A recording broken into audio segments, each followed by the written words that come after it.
अवधूत चिंतन श्री गुरुदेव दत्त. श्री स्वामी समर्थ. तुम्हा सर्वांचं आपल्या चॅनलमध्ये खूप खूप मनापासून स्वागत. आता ज्येष्ठ अमावस्या, आता काही लोक सोमवती अमावस्या म्हणतील, काही लोक दर्श अमावस्या म्हणतील. याचं कारण सांगते. 13 तारखेला संध्याकाळी 6:50 अमावस्या सुरू होणार आहे. वार आहे सोमवार. आणि मंगळवारी म्हणजे 14 तारखेला दुपारी 3:14 अमावस्या संपणार आहे. आता आपल्यामध्ये उदयतिथी धरली जाते, कारण सोमवारी अमावस्या ही 6:50 म्हणजे 7 वाजेच्या दरम्यान अमावस्या सुरू होते आणि दुसऱ्या दिवशी जी सूर्याने बघितलेली आहे म्हणजे 3:14 त्याची सांगता होणार आहे. म्हणून अमावस्या ही मंगळवारची धरली जाणार आहे, ज्याला दर्श अमावस्या, ज्येष्ठ अमावस्या असं म्हणतात. आता अमावस्या म्हटलं तर आपण बरेच काही पितरांसाठी सेवा करत असतो. आपल्या घरातली जी काही निगेटिव्हिटी आहे ती कमी होण्यासाठी अतिशय महत्वाची सेवा ज्या बऱ्याच महिला करत आहे. मागे सुद्धा या संदर्भात व्हिडिओ केला होता. आता परत एकदा माहिती घेऊन आली आहे की आपल्याला कर्पूर होम कसा करायचा आहे. कर्पूर होम म्हणजेच काय, कापराचा होम आपल्या घरात करायचा आहे नारळाचा वापर करून. तो कसा करायचा, काय करायचा, त्या संदर्भातलीच माहिती आज आपण बघणार आहोत. तर चला व्हिडिओला सुरुवात करूया. सगळ्यात आधी कर्पूर होम का करतात ते बघूया. घरातली निगेटिव्हिटी अनुभव घेतलेला आहे म्हणून सांगते. घरात वारंवार भांडण होणं, घरात एक निगेटिव्ह वाइब्स येणं, किंवा कुठलेही काम न होणं, किंवा हितशत्रू आहे, कोणाचा तरी तुम्हाला त्रास आहे ज्याच्या अंडर तुम्ही जगता आहात, कोणीतरी तुम्हाला टॉर्चर करत आहे, तुमच्या घरामध्ये वास्तुदोष आहे, किंवा तुमच्या घरात सतत भांडण, सतत कटकट, खूप जास्त प्रमाणात तुमच्या घरात निगेटिव्हिटी असेल, तर हा कर्पूर होमची व्हिडिओ तुमच्यासाठी आहे. हा कधी करावा, तर अमावस्येपासून सुरुवात करू शकता. मग तुम्ही सोमवारी संध्याकाळी 7 नंतरही तुम्ही कर्पूर होम करू शकता, किंवा मंगळवारी तुम्ही दिवसभरातही कर्पूर होमला सुरुवात करू शकता. आता सेवा करण्याच्या आधी याचे नियम सांगते काय आहे. कर्पूर होम कोणीही करू शकतो. कर्पूर होमला आपल्याला नारळ लागणार आहे, कापूर लागणार आहे आणि काडीपेटी लागणार आहे. आता कर्पूर होम का करायचा ते सांगितलं. कोणीही कर्पूर होम करू शकतो. एखादा दिवस जर स्किप झाला आपल्याकडनं तरी हरकत नाही. मासिक धर्माचे 4 दिवस बाजूला गेले की 5व्या दिवसानंतर तुम्ही सेवा कंटिन्यू करू शकता. एखादीला जर अचानक गावाला जायचं आहे, एखादा दिवस स्किप झाला तरी अडचण नाही. आता सेवा कशी करावी ते तुम्हाला सांगते. सगळ्यात आधी सेवेचे काय नियम आहेत. ब्रह्मचर्याचं पालन नाही केलं तरी चालतं. शक्यतो मांसाहार वर्ज्य करा. तुम्ही कर्पूर होमची सेवा करताना तर शक्यतो तुम्ही मांसाहार वर्ज्य करा. ही सेवा तुम्ही अमावस्या ते अमावस्या करायची असते. म्हणजेच काय असतं ना, आता हा जो नारळ मी अमावस्येला या नारळावर सेवा सुरू करण्याचा प्रयत्न केला, म्हणजे मी सुरुवात केली, तर शेंड्या वगैरे काढायच्या नाही. कारण काय होतं ना, नारळाला लगेच तडा जातो. हे शेंड्या काढून जर तुम्ही केलं तर नारळाला लगेच तडा जाणार, मग तुम्हाला कितीतरी नारळ बदलावं लागतं. आता समजा मी आता सेवेला सुरुवात केली, मंगळवार बुधवार गुरुवार, मंगळवार ते मंगळवार माझी सेवा चांगली राहिली. अचानक नारळाला तडा गेला. तडा गेला म्हणजे वाईट होतं असं काहीच नाही. उष्णतेमुळे त्याला तडा जातो. आणि शक्यतो जेव्हा जेव्हा मी सेवा केलेली आहे मला तडा तरी नाही गेला. आता मी काही वेगळं नारळ नाही आणत, सर्वसामान्य साधं नारळ असतं, पण मी हे काढत नाही, शेंडा नाही काढत मी. तर आता समजा 8-10 दिवस सेवा झाली आणि अचानक नारळाला तडा गेला, तर हे नारळ तुम्ही वाहत्या पाण्यात विसर्जित करू शकता. नवीन नारळ तुम्हाला घ्यायचा आहे. मग त्याच आता समजा आज तडा गेला तर आज मी बाजूला काढून घेईल, नवीन नारळ घेईल, लगेच माझी सेवा कंटिन्यू होईल. आता हा जर नारळ अमावस्या ते पौर्णिमेपर्यंत चांगला राहिला, व्यवस्थित आहे, काही टेन्शन नाही, आपल्याला व्यवस्थित नारळ आहे आणि जो तुम्हाला वाटला की हा तुम्ही कंटिन्यू करू शकता, तर नक्कीच तुम्ही हा नारळ कंटिन्यू करू शकता.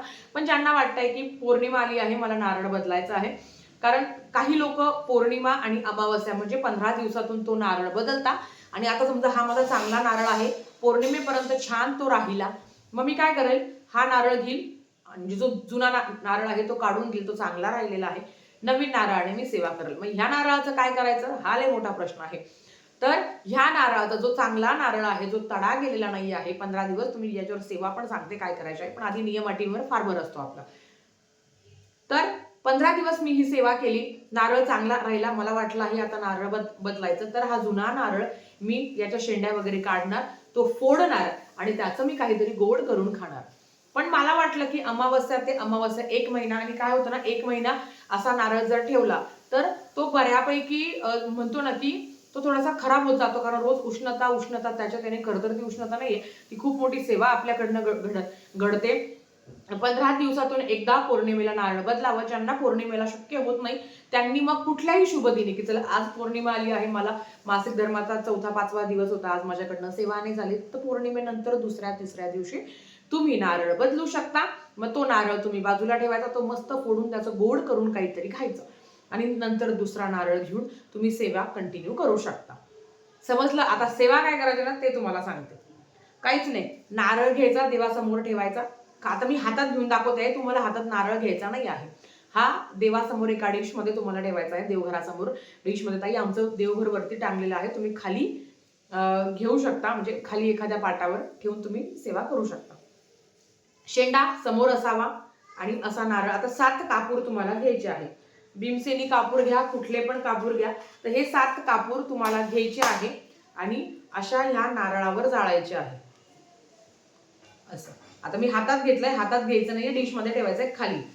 ठीक आहे, असं घ्यायचं आणि आपल्या उजव्या हाताने श्री स्वामी समर्थ, श्री स्वामी समर्थ, श्री स्वामी समर्थ, श्री स्वामी समर्थ 11 माळी जप करणं शक्य असेल तर 11 माळी करावी. नाहीतर भीमसेनी कापूरचे 7 वड्या घ्या. आता भीमसेनी कापूर का सांगते, कारण तो चांगला असतो. दुसरा साधा घेतला तरी हरकत नाही, पण भीमसेनी कापूर घ्या. आणि काय होतं ना, भीमसेनी कापुराच्या वड्या काही मोठ्या आहे, काही छोट्या आहे. योग्य म्हणजे मीडियम साईज मध्ये 7 कापराच्या वड्या तुम्हाला घ्यायच्या आहे. या वड्या शांत होईपर्यंत लगातार 7 कापूर वापरायचे नाही. आता समजा बघा, मी एक कापूर घेतला, हा जोपर्यंत जळतो आहे तोपर्यंत श्री स्वामी समर्थ, श्री स्वामी समर्थ, श्री स्वामी समर्थ जेवढ्या माळी होतील तेवढ्या, किंवा माळ नसेल तर फक्त शांत व्हायची वाट बघायची. आता मला कळत आहे की हा कापूर शांत होतो आहे. शांत होणं म्हणजे काय, तर शांत होणं म्हणजे हा आता जळणं याचं थांबत आहे, थोडंच बाकी आहे. मग काय करेल, अशा वेळेस तो जळून तो पूर्ण विझू द्यायचा नाही. पहिला कापूर विजेपर्यंतच लगेच दुसरा टाकायचा आहे. समजलं असेल? आणि चुकून माकून जरी तो विजला तरी घाबरायचं नाही, पण शक्यतो याच्याकडे लक्ष द्यायचं की हा पूर्ण कापूर जळेपर्यंत आणि तो संपण्याच्या आधीच दुसरा कापूर टाकायचा आहे. दुसरा कापूर संपण्याच्या आधीच तिसरा कापूर टाकायचा आहे, चौथा टाकायचा आहे, 5वा टाकायचा, 6वा टाकायचा, 7वा टाकायचा. 7वा कापूर झाला, 7वा कापूर पूर्ण शांत होईपर्यंत तुम्हाला श्री स्वामी समर्थ, श्री स्वामी समर्थ या मंत्राचा मंत्र जप तुम्हाला करायचा आहे. समजलं असेल? आता ही माझी सेवा झाली, लगेच ही माझी सेवा झाली तर लगेच ते ताट असेल, जी डिश असेल ती उचलून मी बाजूला ठेवेल. एका जागी ठेवायची नाही, फक्त सेवा होईपर्यंत देवासमोर ठेवायचं आहे, नंतर उचलून तुम्ही ठेवू शकता बाजूला. लग्नाच्या आधी माझी आई दरवर्षी म्हणजे दर महिन्याला असायचं की आता समजा 12 अमावस्या येतात तर 6-7 अमावस्या तरी आरामशीर माझी आई सेवा करायची. खूप सुंदर ही सेवा आहे, कारण याच्यावर खूप सुंदर श्री स्वामी समर्थ, श्री स्वामी समर्थ, श्री स्वामी समर्थ होते. घरातली जी काही निगेटिव्हिटी आहे ती कमी होते आणि याच्यात तुम्ही जी काही सेवा केलेली आहे त्याच्यातच ती साठलेली असते. म्हणून ते नारळ वाया जाता कामा नये. ते नारळ तुम्हाला छानपैकी फोडून खायचं आहे, गोडच त्याचं काहीतरी करा. या पद्धतीने एक दिवस मी गावाला गेली, तुमच्या घरातलं कोणीतरी असेल त्यांना कसं सेवा करायला सांगा. या सेवेचे कुठलेच नियम अटी नाही. ताई आम्ही 2 दिवस गावाला गेलो, 4 दिवस गावाला गेलो, हरकत नाही, तुम्ही करू शकता. पण पौर्णिमेला नारळ बदललं तर उत्तम. ज्यांना वाटतं आहे खूप खर्च होईल आमच्या नारळाचा, मग त्यांनी महिन्यातून एकदा बदलावा आणि मग ते फोडून तुम्ही खाऊ शकता. तडा गेला तर ते नारळ तुम्हाला टाकून द्यायचं नाही. वारंवार तडा, आता मी तरी खूप वर्ष झाले, आईचं पण बघत आले, कधी तडे नाही गेले, पण होतं असं. मी असं नाही म्हणत की तडा जात नाही, जातोच तडा, पण मी तिकडेही सेवा करायची आणि इकडे पण माझ्याकडनं सेवा घडते, तर पण कधी तडा वगैरे नाही गेला. आणि जरी गेला चुकून माकून तरी काहीच मनात आणायचं नाही, काही निगेटिव्हिटी काहीच नाही आहे. जेवढी निगेटिव्हिटी आहे ना तेवढी कमी होते. आणि नारळ हे पूर्ण सकारात्मक ऊर्जेचं प्रतीक आहे. तर आपल्याकडनं जरी काही तडा गेला तरी घाबरायचं अजिबात नाही, काहीच होत नाही. परमेश्वराची सेवा करत आहे आणि महाराजांचं बळ आपल्या पाठीशी असल्यावर काहीच घाबरायचं नाही. ही सेवा तुम्ही करायला सुरुवात करा आणि अनुभव काय येतो ते बघा. तुम्हाला सांगते ना, 7 कापूर जाळायला ना अगदी म्हणजे 10 मिनिटं सुद्धा खूप जातात, पण सेवा खूप छान आहे की 10 मिनिटं आपलं नाम जप होतं, मस्त सेवा होते. आणि भीमसेनी कापूर हा खूप चांगला आहे. आपल्या घरात जाळल्याने सुद्धा जे काही बॅक्टेरिया आहेत ते सुद्धा कमी होतात. तर पावसाचे दिवस आहे, जर आपण सायंटिफिकली बघायला गेलं तर पावसाचे दिवस आहे, तर आपणही आपल्या घरासाठी काही करणं नक्की चांगलं आहे. तर तुम्ही सुद्धा जर सायंटिफिकली बघायला गेलं आणि अध्यात्म, याचा प्रचंड फायदा आहे. नक्कीच जर तुम्हाला हवं असेल तर तुम्ही ही सेवा करू शकता, तुम्हाला चांगला अनुभव येईल. आजच्यासाठी फक्त इतकंच. झालेली सेवा स्वामींच्या चरणी मी रुजू करते आणि आजचा व्हिडिओ इथेच थांबवते. आवडला असेल तर लाईक शेअर सबस्क्राईब करा. भेटूया परत अशाच एका नवीन व्हिडिओसोबत. तोपर्यंत श्री स्वामी समर्थ.